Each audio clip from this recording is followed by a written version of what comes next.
Hi all, welcome to the other video of Big Dad entertainments. Big Dad എന്റർടൈൻമെന്റ്സിലേക്ക് എല്ലാവർക്കും സ്വാഗതം.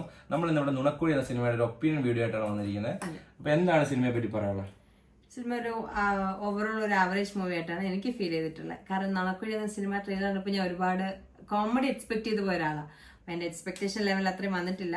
But overall ഒരു average movie.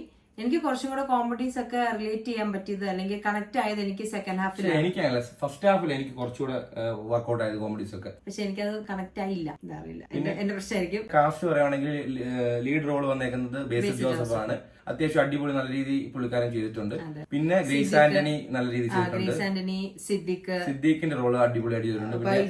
Baiju പോലീസായിട്ട് വന്നു, അത് അടിപൊളിയായിട്ട് പുള്ളി വെറൈറ്റി ആയിട്ട് സ്ലാങ് പിടിച്ചിട്ടുള്ള ഒരു വെറൈറ്റി സാധനമാണ്.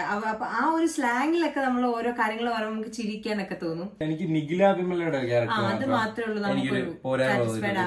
പുള്ളിക്കാരി നല്ല രീതി ചെയ്തിട്ടുണ്ട്, പക്ഷെ ആ ക്യാരക്ടർ ഭയങ്കര ലൗഡ് ആയതുകൊണ്ട് നിഖില വിമലയ്ക്ക് ചേരാത്തൊരു. അതെ, കാരണം നമ്മൾ ഇതുവരെ കാണാത്തൊരു ഫേസിലാണ് നുണക്കുഴി എന്ന ഫിലിമിൽ കാണുന്നത്. അപ്പൊ അത് നമുക്ക് ആൾക്ക് ഇത് പറ്റാത്തൊരു ക്യാരക്ടർ കൊടുത്ത ഭയങ്കര കുറവാണ്. അതെ, ലെനക്കും കുറവാണ്, പിന്നെ ഈ നിഖില വിമലിനും കുറവാണ്. മൊത്തത്തിൽ പറയുവാണെങ്കിൽ BGM ഒരു ആവറേജ് ഒരു അനുഭവമായിരുന്നു. പക്ഷെ മോശം പറയാനും പറ്റില്ല. അത്യാവശ്യം നല്ല നമ്മളെ പിടിച്ചിരുത്താൻ പറ്റുന്ന BGM പടത്തിലുണ്ടായിരുന്നു.